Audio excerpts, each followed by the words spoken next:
Welcome to another episode of The Artsy Raven, a show about writing and publishing with your host, J.F. Garrard. Welcome to another episode of the Artsy Raven, and I'm your host, J.F. Garrard. Today we have Sheena Yap Chan, and she is a keynote speaker, coach, podcaster, consultant, and author on building self-confidence. She currently inspires women through her award-winning podcast called the Tao of Self Confidence, where she interviews Asian women about their inner journey to self-confidence. Her mission is to help Asian women boost their confidence to live their authentic selves, help Asian women create a voice in the world, and create a stronger representation for Asian women. Sheena has been featured on MindValley, slice.ca, Marketing in Asia, Manila Times, and more. She is also the co-author of the international best-selling book, Asian Women Who Boss Up. So thank you very much for being on our show, Sheena. Hi, JF. Thank you so much for having me. It's an honor to be here today to chat with you. So yeah, thank you. So cool. So can you tell us a little bit about your background and how you became a podcaster? Yeah, sure. I mean, I didn't start thinking I wanted to be a podcaster. I really just wanted to create a platform where we celebrate, the achievements of Asian women and also create a stronger representation of Asian women, especially living in Canada and the US. There was hardly any representation growing up in Canada. I never saw anybody that looked like me. And so I was always ashamed of being Asian. At one point, I really wanted to, change my name to Heather, have blonde hair and blue eyes, because that's what I thought being beautiful was. And so it took me a while to really embrace being Asian and loving my culture. And I didn't want little girls out there to feel the same that I felt, right? Like not having enough representation. And I always say, if you want representation, it has to start with yourself. And so, I started from nothing. I didn't even know what a podcast was when I first started. I just figured it out along the way. And yeah, now it's like 5.5 years, maybe. It's been such a great journey. I've been able to interview over 700 Asian women on this topic from around the world. And it's been a great ride. Wow, like listening to you reminds me, like when I was growing up, I was reading a lot of Sweet Valley High books, and the characters were blonde and blue-eyed, and I think soon, one day I'll be like that. And it didn't happen. So, yep. So, okay, so that's how you started the Tao of Self Confidence 5 years ago. Mhm. So like, how did you do the technical stuff? Like, you just decided, I have a computer, I'm gonna set this up and talk Pretty to much. people. Pretty much. Well, I did invest in a course to figure out what a podcast was and how to set it up. But yeah, I did set it up myself. Of course, when it comes to technical stuff, I hate it. Like the first episode I did was like a 5-minute audio or 6-minute audio, and that took me like 2 hours to edit. And I was like, oh my God, I'm so screwed if I'm going to be doing this. It's going to take forever. But of course, anything, that you start, they have no clue about, it's going to be a bumpy ride. You're going to go through some challenges and roadblocks, but the more you keep doing it, the better you get at it and it becomes faster. So of course, there's always going to be a learning curve, like anything else that you try to learn something new, and it just comes with the territory. But I got the basic things. I got a mic, I got podcast hosting, and then the software to record it. And people realize, like, if people always ask me what's the basic thing I need, and I say it's those three. You need to have a good mic. You need to have podcast hosting so it gets picked up on major directories like Apple Podcasts and Google, and a software that you can use to edit. And you don't even have to, there's a lot of free softwares out there that you can download. I mean, I still use the same software to edit episodes until now. So, it's not rocket science. You don't have to overcomplicate it. Just start somewhere. Okay. So how did you find guests? Like, did you find any reluctance from people wanting to speak? Of course. I mean, I started off with friends, and then I had a little bit more courage to go out there and start asking people, just looking for them in social media. I think, just really cold reach, right? And of course, I got way more no's than yes. I mean, imagine if I've interviewed over 700 Asian women, imagine how much rejection I got. But I mean, it comes with the territory, right? And rejection is not a bad thing. Sometimes it can be a good thing. Sometimes no means not right now. Sometimes no could be a blessing in disguise. So you don't have to see rejection as something bad. It's just maybe not the right timing at the moment, right? And everything happens for a reason. So mostly cold reach, and then as the show got more known, I had a lot of referrals. So everyone, and then people started coming to me and saying, "Hey, I would love to be on the show," things like that. So yeah. Oh, cool. So like when you deal with guests, obviously there's a spectrum of people you talk to. Yeah. So like, do you have any tips or tricks to deal with people that suddenly, that awkward silence? Like do you start asking more questions? Do you let them? Well, I usually have an outline that I give each guest so that they're prepared and they know what I'm going to ask them. Mm-hmm. And it also helps them write out their answers because some of these women, it's their first time on a podcast. And so they're a little bit nervous. And so I just tell them, here's the outline. This is what's going to happen and we'll be fine. And I tell them it's just a conversation. And of course, when you don't know somebody, sometimes it can be awkward, but we make the most of it. We do our best to just have a conversation. And when we have, similarities, it's easier to talk about, right? Especially growing up as an Asian woman, we go through so many things, we go through so many cultural barriers, and that's always a topic we can always talk about. Like, what do you think is the most profound thing you've discovered from all the people you've interviewed? It For me, it's just really showcasing how capable women are. A lot of women feel like we're not good enough or we're not worthy, but really when we just go out there and take action and figure things out along the way, we can do so much. And this is why right now we're having a huge confidence gap, right? Because men, half the time, they have no clue what they're doing, right? But they're going to go out there and do it, even if they fall, even if they say, even if they get 1,000 no's, even if they get laughed at, they're just going to pick themselves back up and do it again. They make all these crazy promises, and once someone says yes, they'll just figure it out along the way. And so sometimes we just got to go out there and take action and figure it out along the way. And we're way more, to be honest, we're way more capable than men. It's just how we perceive ourselves that really stops us from, putting that first step. Even when it comes to, let's say, preparing an interview, right? We over prepare to a T, but something still holds us back versus a man. He's going to go out there and just do it, even if he's 20% ready. So if we can have that kind of mindset, we can accomplish so much. Cool. Now, I noticed on your website you're also expanding into other products like online courses and t-shirts and self-talk tapes. So why did you decide to do this? And I guess what are you planning next? It's just to fill, a need, just give resources and tools that people can use. Self-talk tapes are great because sometimes we don't see ourselves as, confident or goal setter. And so if we can just have some form of audio telling these things, it'll help because our brain is always working. Even if we're sleeping, it's still awake. And if you have something in the background that you're listening that you can train your brain, it makes a huge difference in your mindset. And of course, nothing happens overnight, especially growing up in a culture where we've been told to never make any noise. It's going to take a lot of unlearning. So that's why it needs to be repetitive until your brain's like, oh, I got it. Oh, yeah, I am confident. Oh, I can set goals. Oh, I can make money. So, just having something that they can look at and have a resource to help them build their confidence. Yeah. So is the podcast the tip of the iceberg? Like, what's your future vision? You seem to be building a little empire. So, what's your empire going to spread into? Wow, empire. I've never seen it that way, to be honest. I just Okay. figured I'm doing the work, right? We've been able Yeah. to create some books. So I'm part of two books called Asian Women Who Boss Up and International Women of Color Who Boss Up. And these books are so amazing, showcasing the stories of women from around, women's stories of how they're able to overcome obstacles, forge their own path, and thrive. And these are real and authentic stories, and we need more of those, right? Especially with what's been going on. We need to showcase, what a strong, powerful Asian woman is, or a strong, powerful woman of color is. And representation is huge, right? Especially when it comes to, women of color, like with what's been going on in the States and Canada, we need to have more solidarity. And Hmm. so this book really represents that. And honestly, just future projects, just collaborating with more women to lift ourselves up, especially after the pandemic. Women have been negatively affected. Here in Canada, women have lost their jobs 100 times more than men.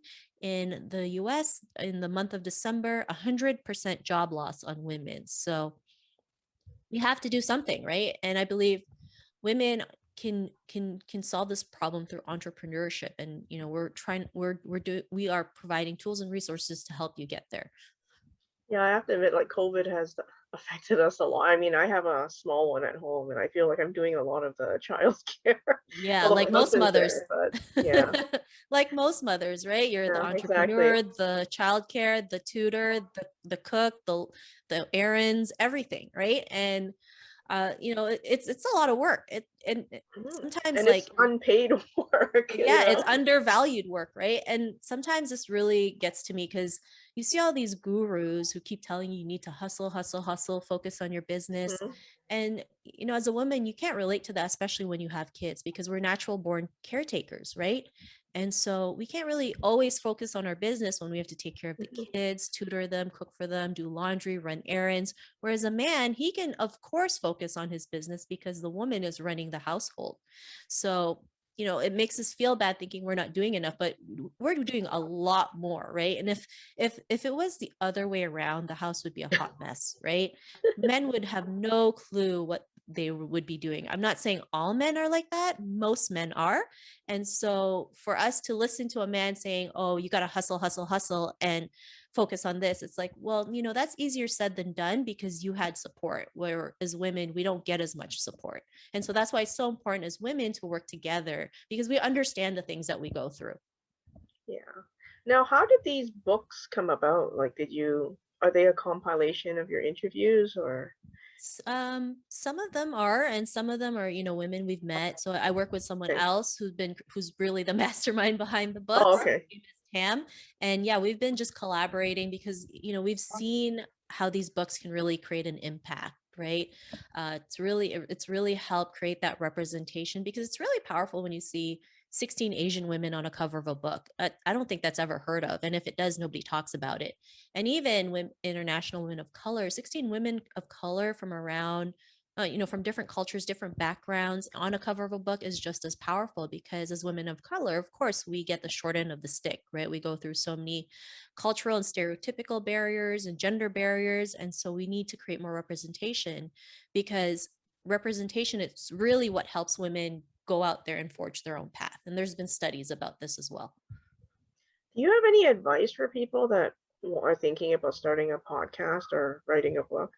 Yeah, just start. Just start. Honestly, it's easier said. I know it's easier said than done, because Yeah. I've been guilty of delaying myself from starting because it's scary. So that's why you need to start. And if you need someone to help you do that, then ask for help. Like, don't be ashamed to ask for help.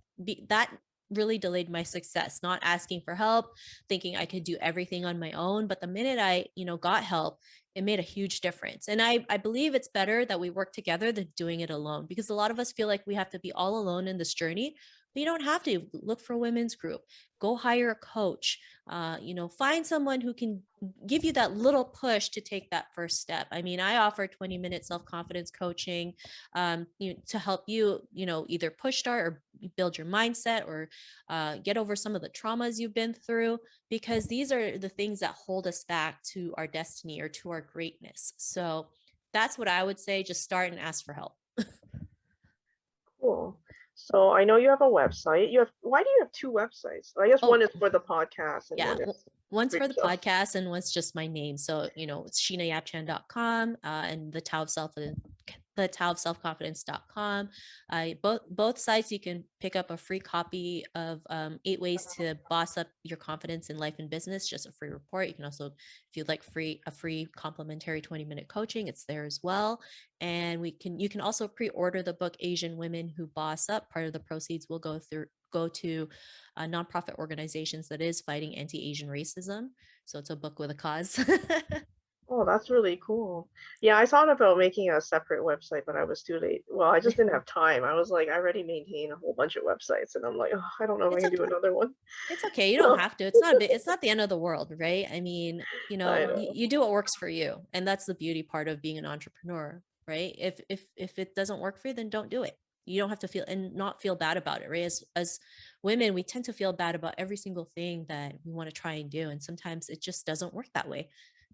So how do you look for people to listen for your podcast? Just promote myself, put myself in different media platforms, because podcasting is a great platform, but it's still a very small platform. This is why we created books. We go on, different print or online articles, or other podcasts, or TV, anything that can really just give you visibility, right? And I know it's not easy. As women, we don't like to self-promote because of the gender barriers we go through. Heck, I to be honest, I hate promoting myself sometimes. I just feel weird even when people congratulate me. I'm just Yeah. like, okay, Oh, thanks. But that's also a mindset issue that I've had, right? And I'm just being honest. But I also push myself to promote, myself and my podcast, because I know it's changing people's lives and providing a service that can help someone. And so that's why I tell people to promote themselves, because you have a product or service that can change someone's life. A lot of us are afraid to ask. Don't be afraid to ask. That takes work, of course, and a mindset shift, because I've been there too, right? Like, I was really hesitant to ask for money because it was always seen as something bad, or asking for a handout. But if you have a service or product that can help them, it has to create win-win situations, right? Like, you can't just give and people just take from you. It has to go both ways. It has to be a full circle. And so it makes a huge difference when you see things that way. So for anyone who feels like, promoting yourself is icky, I get it, right? Because sometimes I still feel like that. Sometimes I get annoyed at myself promoting myself, but I understand that I have to do it, right? Because it's not only about me. I have to show I have to show women what's possible for themselves, right?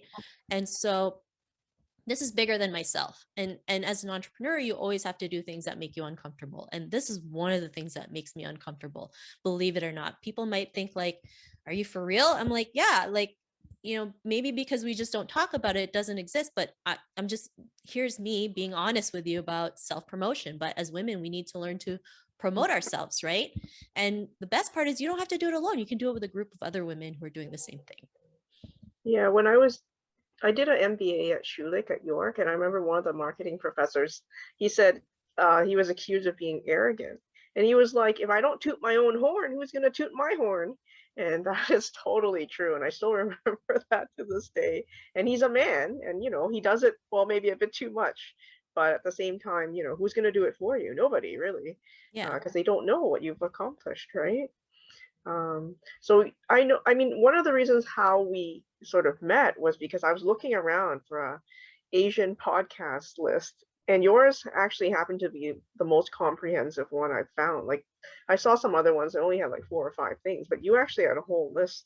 And then that's what prompted me to sort of contact you. And I was a bit hesitant at first. I'm like, I don't know if this person's even going to email me back, but I'll give it a shot, right? So Yeah, no, I understand. Like, when I used to, like, when I would email people, I didn't know if they would reply back to me or not. But like you said, shoot your shot. And that was the reason why I created that list, because every Asian podcast list I saw was like two podcasts or four podcasts. I'm like, there has to be more than 5 or 10. Like, yeah, and that's why I just created a huge list so that people can go and check out all these amazing Asian, people doing podcasts, not just women, but men and women, creating podcasts, having a platform where we can speak our truth and share our stories, especially now with the increase of Asian hate crimes. These are needed now more than ever, so that we can showcase that we're not just, we all don't come from China. We're all actually from different countries, different hmm languages, different cultures, and we're super multifaceted, and we're not just this one thing. yeah, we're not a homogeneous Yeah. group as people think. I was caught off a guard. I was doing an interview with my editor for this other book on News Talk 1010, and then they just sort of asked me about anti-Asian violence, and I didn't expect that question. And I'm sort of like, it's been happening for a while, guys. Like, it's just that the media is paying attention, more now, which is good, but I don't know. I'm like a bit cynical. Like, we'll see what happens, right? Like, as the coverage, because I feel like there's also a lot of anti-Asian coverage with China. And then, I don't know. There's a lot of negative stuff and positive stuff. So, hopefully the positive stuff will win. Now, I know you're going to share a bit of a reading with us. So you're going to be reading from the Asian Women Who Boss Up, I believe. Yeah, I'm going to be reading the foreword from Asian Women Who Boss Up. Just kind of sets the tone of, what it means to be an Asian woman who boss up. And the foreword is actually created by Dee Dee Wong, who's an amazing entrepreneur, speaker, coach, angel investor, and she even got knighted as Lady Dee Dee Wong. So let me know when you want me to start, and I'll just start. You can start. Oh, okay. All right. As an angel investor, I love the dream, the idea, and the beginning of the formation of a potentially highly successful project that impacts the world. This book you have in your hands is one of them. When Sheena Yap Chan, a women's empowerment advocate and podcaster, asked if I could be on a Zoom call to meet to our publisher, Tam Luck, I didn't know what the call was about. I just trusted in Sheena, so I took the call. As soon as I clicked on, the magic happened. The concept, the vision, and the excitement of gathering a group of Asian women who boss up left me extremely motivated. To my knowledge, this has never been done before. I got the idea right away. In fact, Tam didn't really have to explain much, as it is so in line with what I have always wanted, for Asian women to be highlighted and for us to be seen more and understood better. This collaborative book gives us This collaborative book gives all of us an opportunity to tell our stories. It brings forth a group of a certain race, Asian women, who are mostly skipped over and not talked about in the media. Here, we have a platform to make a difference and to inspire a whole generation of women seeking role models and examples of how to live life on your own terms. To make this project truly resonate with the readers, I set out to help Tam on her mission to find great Asian women to become part of this book and to encourage them to be vulnerable to write their stories. Mission accomplished. Each woman you will read about in these chapters was handpicked to be in this book. They will inspire you, some may even blow your mind, and they will make you realize that for all of us, life is full of adversities and challenges. Yet there are those of us who chose to break the glass ceiling, go outside our comfort zone, and overcome those private moments where we struggled with the expectations of family, tradition, and judgment. It's funny because Asian women are probably one of the most stereotyped groups that society, entertainment, and media portray. We are supposed to be quiet. We are supposed to kowtow and serve. We are supposed to look presentable and observe. We are supposed to be agreeable. We are supposed to prioritize taking care of the household. We are supposed to let our male counterparts go off to make the money. There are many expectations of what Asian daughters and wives are supposed to be and do. But behind closed doors, we all know that a lot of times Asian women are the dominant ones in a family. We make the decisions. We are the women behind every successful man. We are the hidden gems. But we hide no more. We are ready to come out and play. We are ready to lead. We are ready to take on the powerful positions of the world. We are here to make a mark and to stand out. What I've been diligently doing in my own life for the past 4 years is going from being a mother of 4 children under the age of 7 and a part time entrepreneur of a yoga inspired clothing label to having that aha moment when I had a burning desire to get back out to the world and make an impact, to meeting my mentor who directed me to become a speaker, to stepping into the United Nations to address a group of world thought leaders and massively successful entrepreneurs, to being awarded Woman of the Decade for Entrepreneurship and Venture Capital, to being knighted Lady Dee Dee Wong. These are my real experiences. These are what I manifested in my life, and these are the stories I can tell to inspire generations to come, especially young Asian girls who still don't really have many role models to look up to. I vow to be I vow to be there for them, to take that first step and be the guinea pig. This is how I can create a legacy.